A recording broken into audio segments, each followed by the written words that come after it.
Bienvenue dans ce magazine et nous allons tout de suite découvrir les principaux titres qui vous seront développés au cours de ces 3 parties d'émission. Tout d'abord, les éliminatoires de la CAN 2017 au Gabon, c'est bien parti. Analyse des premiers matchs dans quelques minutes.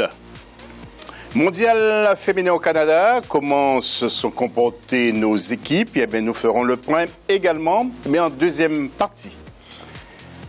Et puis, doit-on enlever le mondial justement à la Russie et au Qatar?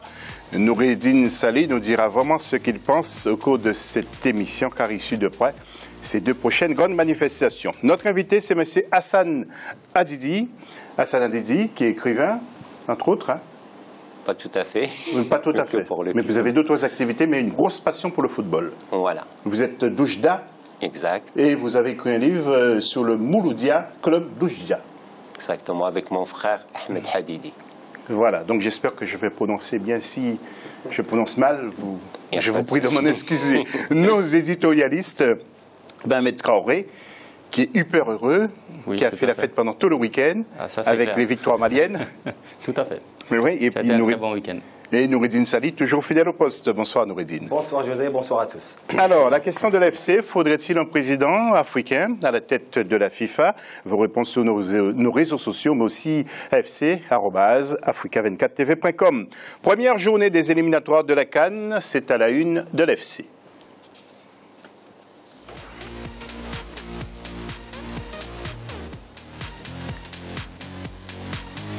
Et à ce propos, nous allons faire un petit focus sur le match Gabon contre la Côte d'Ivoire. Un nul 0-0. Nous retrouvons Douglas Toutoum pour le résumé.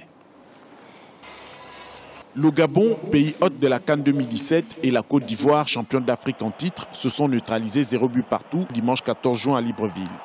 Cette rencontre, sans véritable enjeu, rentre dans le cadre de la première journée du groupe I des éliminatoires de la CAN 2017. Et on avait vraiment envie de gagner ce match. On est rentré sur le terrain en se disant même s'il n'y a pas d'enjeu. Mais bon, quelque part, s'il y a le classement FIFA qui compte, et puis il fallait rester concentré. Comme on dit, le plus important, c'est toujours la vie extérieure. Mais nous, sur le terrain, on pense qu'on a quand même fait un bon match. Après, c'est vrai qu'il y a eu des bonnes choses comme des mauvaises choses. Mais là, on va retenir ce qu'on a fait de bien. L'amélioration du classement FIFA de chaque équipe, seul véritable enjeu de ce match, n'a pas suffi à sortir les Panthères et les Éléphants de leur réserve.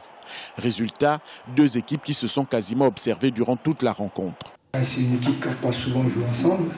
Celle qui était là sur les champions d'Afrique, avec 3 en fait sur le terrain. Donc à partir de là, on ne connaît pas le Gabon. Étant intérimaire moi-même, j'avais besoin d'observation pour faire partir les garçons. Le plus important, ce qu'on retient, c'est qu'on n'est pas perdu et on part invaincu. Le Gabon a été choisi début avril par la CAF pour abriter la compétition en remplacement de la Libye qui s'était désistée en raison de sa situation politique interne. Aucun résultat de ces matchs ne sera comptabilisé dans le groupe I où il a été reversé. Un groupe I dont la Côte d'Ivoire, championne d'Afrique 2015, est la grande favorite. Les prochaines oppositions du groupe auront lieu en septembre avec Gabon-Soudan et Sierra Leone, Côte d'Ivoire. Voilà, ce sera le 4, 5 et 6 septembre précisément donc pour les prochains matchs. Alors, nous allons jeter un coup d'œil sur le tableau avec 4 groupes que j'ai choisis pour vous. Tout d'abord, le A, Tunisie qui écrase Djibouti sur le score de 8-1. Et vous allez voir également le groupe F, où le Cap-Vert ne plaisante pas non plus, 7-1 contre Sao Tomé. Et puis autre groupe, c'est le L, la Guinée, qui perd face à Swaziland. Je pense que Noureddine aura des choses à nous dire, ainsi que Mohamed. Et puis le groupe M, le Cameroun, bat la Mauritanie, 1-0. Prochain rendez-vous, je vous l'ai dit, au mois de septembre. Nous allons retrouver maintenant notre invité, Hassan Hadidi. Hassan, est-ce que vous avez suivi de près ce premier tour des éliminatoires, ou disons cette première journée, et le comportement du Maroc, votre pays d'origine? J'ai vu que le Maroc quand même a gagné 1-0 difficilement contre la Libye. C'est un bon choc début. Aussi. Hein? Ouais, c'est un choc contre la Libye. Mais il y a aussi donc, les autres équipes, il faut voir les autres matchs, comment que ça allait se passer. Parce que c'est plus comme avant, il y a des équipes faibles ou fortes, tout s'équilibre en général. Mohamed, qu'est-ce que vous retenez de cette première journée, vous? Ce que je retiens toujours, c'est le match nul de la Côte d'Ivoire, même si c'est pas un match à enjeu, mais c'est quand même l'équipe championne d'Afrique, et aussi surtout la qualité du Gabon, parce que c'est une jeune équipe qui progresse très bien. Le Mali les avait joués en amical, je les ai vus bien jouer, ils ont une très bonne qualité de jeu, donc c'était un match très intéressant à suivre, d'autant plus que le Gabon sera le pays hôte de la Coupe. Sinon, le Mali a gagné 2-0 face au Sud-Soudan, qui a sa deuxième ou troisième rencontre internationale, donc je pense que c'est un match historique pour eux. Une petite question, vous n'avez pas eu peur du piège contre le Soudan? Non, il n'y avait pas de piège particulier. Après, c'était beaucoup plus les conditionnements des joueurs qui pouvaient expliquer peut-être une certaine... éventuellement, s'il y avait eu un faux pas, ça aurait été peut-être le conditionnement des joueurs. Sinon, le Sud-Soudan n'était pas une équipe qui pouvait faire effrayer le Mali, quoi. Oui, alors Noureddine, bien sûr, première réaction, c'est à propos de la Guinée, de Luis Fernandez. On croyait que la Guinée allait gagner au moins 10-0. Je sais que j'ai eu beaucoup de gens de Guinée qui n'étaient pas plus ou moins, on va dire, j'étais pas trop gentil avec la Guinée, avec surtout la nomination de Luis Fernandez. Je pense que c'est pas les résultats qui m'ont donné raison. J'espérais me tromper, mais on va dire, allez, c'est le début. Maintenant, il est là, il faut faire avec. Je pense que la Guinée a raté ses deux sorties, un amical et un officiel dans des deux premiers matchs avec Luis Fernandez.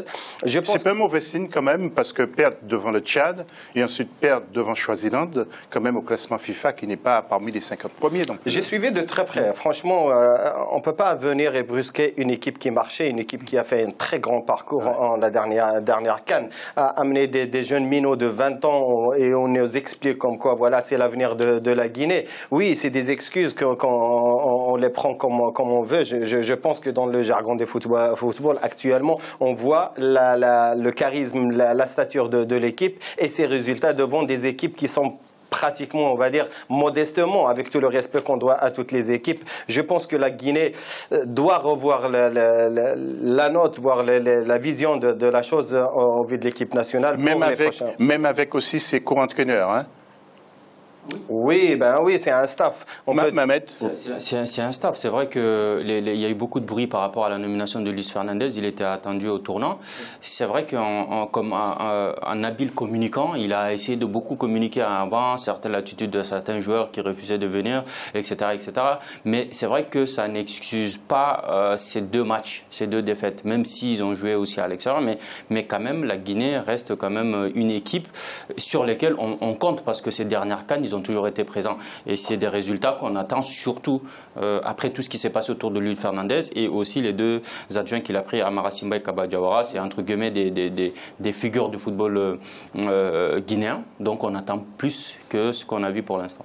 Messieurs, nous allons passer au mondial des U20 maintenant et nous connaissons les demi-finalistes, des demi-finales qui auront lieu mercredi en Nouvelle-Zélande avec la grosse surprise pour nous, c'est le Sénégal qui se qualifie et qui rencontrera la grosse équipe des techniciens brésiliens. Et puis le Mali contre la Serbie, en tout cas les paris sont déjà lancés. Mohamed Traoré a déjà parié pour le Mali qui sera en finale peut-être face au Brésil ou face au Sénégal. Ce serait beau de voir ces deux équipes africaines en finale. Alors, quelques images pendant que nous allons discuter. Monsieur Hassan Hadidi, vous suivez un peu ces jeunes de 20 ans. Moi, j'ai l'impression qu'il y a une nouvelle forme de jeu. Ils sont très, très forts. Je vois les buts, les actions de jeu. Ces garçons sont très bons. À vrai dire, nous, en Afrique, on a toujours eu des jeunes qui étaient forts. Moi, j'ai toujours dit ça. Le problème, c'est qu'après, le travail après, c'est ça où il y a un hic. Donc, est-ce que c'est pas bien fait? Je ne sais pas ce qui se passe après.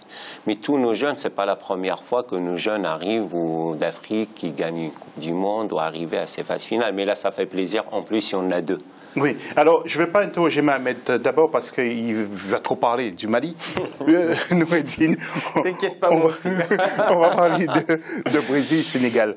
C'est fort, hein, parce que quand même, sortir l'Allemagne déjà, l'Allemagne qui n'est plus dans le coup, c'est oui.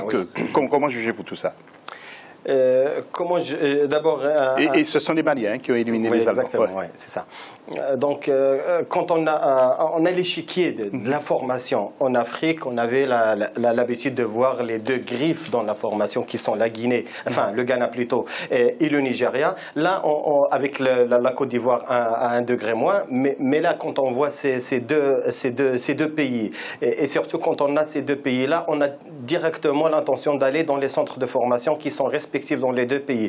Un gros merci, bien sûr, au travail que fait Jimmy et qu'on connaît très bien du côté du côté du Sénégal, et de l'autre côté, exactement, et de l'autre côté, l'Académie Salif Keita. On voit très bien qu'il n'y a que le travail de la formation qui est en train de ramener ces pays-là. Et c'est peut-être une identité, voire une référence à prendre en considération pour essayer d'apporter le plus pour notre continent.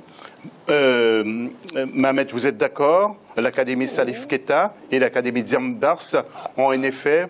Oui, alors les centres de formation ont un effet, mais pour le Mali, cette fois-ci, c'est l'Académie Jean-Marc Guillou AS Real de Bamako, qui est l'ancien club de Salif Keita. Salif Keita a commencé dans ce club-là. Donc, mais ce qu'il faut dire, effectivement, quand on analyse sur le coup, on se dit c'est une surprise, mais derrière, quand on analyse, on voit derrière la formation. Djambar, vous avez à peu près 8 joueurs, une dizaine de joueurs issus de Djambar qui sont dans l'équipe du Sénégal, qui constituent le socle de cette équipe. Et au Mali, vous avez l'Académie Jean-Marc Guillou AS Real de Bamako aussi, qui a au moins 8 joueurs qui font partie de la base de cette sélection. Donc, vous voyez comment la formation, et c'est d'autant plus vrai au Mali que depuis 2099, le Mali n'a pas atteint ce stade-là, parce que cette période-là, il y avait l'Académie... Vous êtes dit quelle année?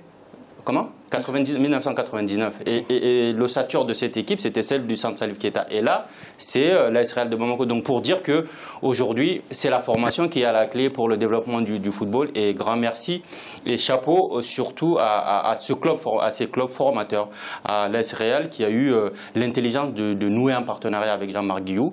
Et là, on voit que ça profite à l'ensemble du football malien et ça fait plaisir.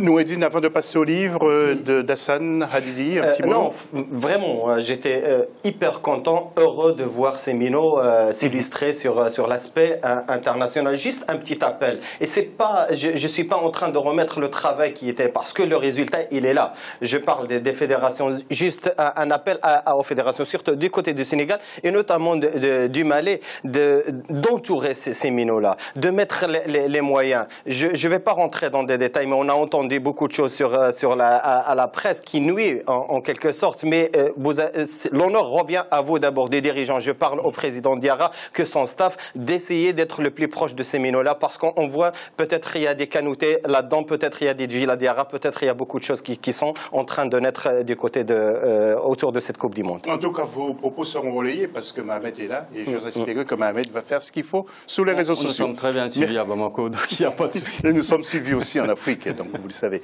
Alors, M. Hassan Hadidi, Mouloudia Club d'Oujda, pardon, un livre que vous avez fait avec votre frère. Pourquoi? Parce qu'il y avait une histoire à raconter sur cette ville. Il y a un grand club avec un club curieux, donc le problème c'est par manque d'archivage. Mon frère a eu l'idée de travailler sur ce livre avant qu'il m'en parle. Donc il a commencé à faire le bruit, déjà il a travaillé longtemps et après on a commencé. Donc c'est un livre qui parle de l'histoire du MCO d'Oujda de 1946 à 2014. Plus tout ce qui est gardien de but, résultats et classements, entraîneurs, les jeunes, les joueurs, internationaux, la liste des joueurs de tous les temps. Voilà, donc, oui. Oui, alors moi je vous interroge parce que j'ai plein de questions à vous poser. Oui. Vous savez, en télévision, nous allons très très vite. J'ai vu que c'est une ville qui avait une petite moyenne de population qui augmente au fur et à mesure. Ça s'explique comment? C'est à cause du sport, à cause du football, comme vous dites dans votre livre. Et je voudrais aussi vous dire que lorsqu'on commence à lire ce livre, on se sent scotché, on a envie d'aller jusqu'au bout. Oui, donc à vrai dire, c'était une ville de culture. Il n'y a pas que le football, il y a le rugby, il y a le handball qui est passé des excellents. Donc au bout d'un moment, ils ont tous lâché. Il ne reste que le rugby, heureusement, qui vient de gagner le championnat du Maroc et la Coupe du Maroc. Voilà. Donc C'est par manque d'histoire, par manque de gestion. Donc, les jeunes ne connaissent pas l'histoire. Les dirigeants actuels ne connaissent pas l'histoire du MCO. Et j'espère que ce livre va les aider à rebondir. Et ce qui se passe maintenant, on commence à voir que ça bouge un peu. Oui. Alors, bien sûr, il y a la Coupe Mohamed V. Vous avez aussi joué un rôle important. Vous êtes descendu, vous êtes remonté. Vous citez plein de joueurs, justement, qui ont évolué dans cette équipe. Vous êtes tout près de l'Algérie. J'ai remarqué aussi que vous avez mis du temps à faire jouer des Algériens dans cette équipe.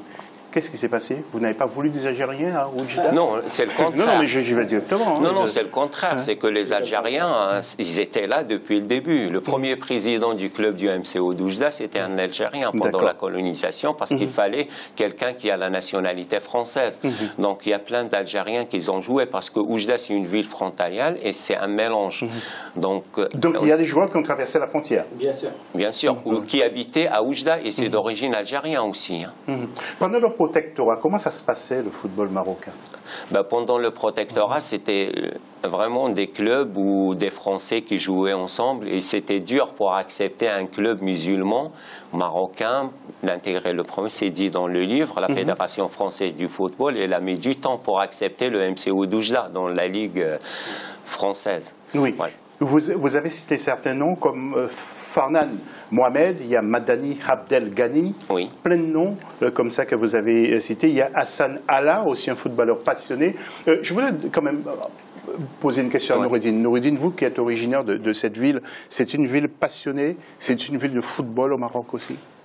Écoutez, c'est une terre de football. C'est une vraie passion, le football. Et comme Hassan vient de le signaler, il n'y a pas que le football, il y a que le sport en général. Quand vous avez dans l'athlétisme, dans le handball, dans le rugby, c'était dans les années 80 ou bien dans les années, c'est des décennies respectives où ils se sont illustrés. Le football, vraiment, on va dire, une religion du côté de la ville de Oujda. Quand on voit les années 70 où l'équipe qu'on salue tous au passage, les joueurs qui ont joué dans cette période-là, et ils ont gagné quand même le championnat, et ils étaient pratiquement 7 à 8 joueurs qui étaient sélectionnables. Donc, et même quand vous parlez des années 40 et les années 50, c'était, on va dire, le sportif qui s'est mis au service de la politique et surtout de l'indépendance du pays. Ok, alors comment faire pour trouver ce livre? Parce qu'il est vraiment passionnant. Ce livre, il est en vente à Oujda. On va le voir en image aussi. On peut le commander depuis l'Europe, depuis partout en Afrique. On peut en procurer, oui, partout. Donc, il n'y a pas de souci. Qu'est-ce que vous voulez rajouter? Il y a des anecdotes aussi dans ce livre. Vous pouvez nous en citer? Oui, il y a des anecdotes. Allez-y, allez-y. Comme Breza, donc c'était un Français qui était militaire, qui devait jouer une demi-finale avec le MCO d'Oujda, mais on l'a interdit de jouer, mais il est venu avec le haïk, vous savez, chez nous, caché comme une femme, déguisé en femme, et ils l'ont fait rentrer sur le terrain, voilà. Donc, il était à la recherché par la police militaire. Il est rentré, il a joué, il a marqué un but ce jour-là. Il y a un Français que vous entraînez aussi, Michel Mézy, non? Il y a plein de Français qui ont entraîné le MCO d'Oujda, même Georges Perroche, même plein. Nous allons conclure dans cette première partie d'émission. Qu'est-ce que vous voulez rajouter à propos de ce livre très passionnant? Ce livre, ce qu'il faut, c'est que j'espère que les générations à venir continuent à écrire et le club continue à mettre une bibliothèque d'archivage au sein du club. Voilà. Et qui coïncide bien sûr avec la montée de l'équipe. Cette année en première division, je pense qu'il va leur ramener un bon vent pour le football du côté de la région. C'est ça, c'est ça. Voilà, et bien entendu, on va beaucoup en parler pour la saison prochaine parce que Noureddine Sali, je suis persuadé que chaque fois il va nous demander de faire un truc sur le championnat du Maroc pour parler d'Oujda. Merci, monsieur Hassan. Restez avec nous. Et fin de la première partie de cette émission, nous revenons tout à l'heure, cette fois-ci pour parler de football au féminin. Football au féminin avec les femmes, pas sur la plage, mais sur un vrai terrain de foot. À tout de suite.